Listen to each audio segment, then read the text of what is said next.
Hi, I've been promising another working clip, so here we are. This rug has just come off the loom, and it's easy to think that when it comes off the loom it's finished. In fact, it's not. There's still quite a lot of work to do, and I'm just completing this edge. This has what's called a double row of Goides knots, and now I'm putting the fringe on it. And it's fair to say the fringe and the edge of the rug is the weak point. So if you neglect this bit, you're going to have all sorts of problems in years to come.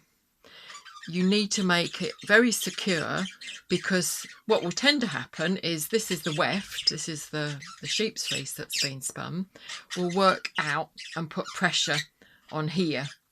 So that's why we've got a row of the organic cotton that is also used as a warp here, and then a double row of, say, these overhand knots. And then when we come to make the actual fringe, if you can see, we cross over. So we've got 5, and then this end here, we cross over.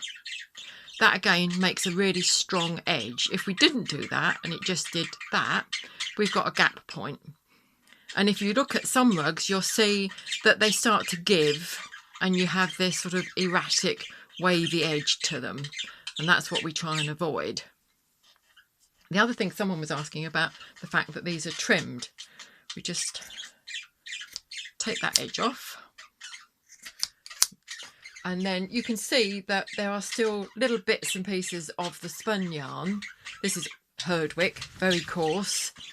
And we need to trim that off to get a really nice smooth surface. Years ago when we were doing this, we used to use sheep shears, which are brilliant. They're sharp and very powerful. And then about 3 years ago, I had an accident that necessitated my very heavy working jeans to be cut off of me in A&E. And I remember thinking at the time, blimey, they've got good scissors. And I asked a friend in the nursing profession where their scissors came from.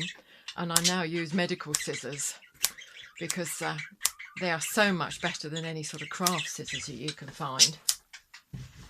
All I'm doing is just taking the wispy ends off the surface, so we end up with something very strong and very sound. And I will work my way across the whole of the rug and then turn it over and work the other way.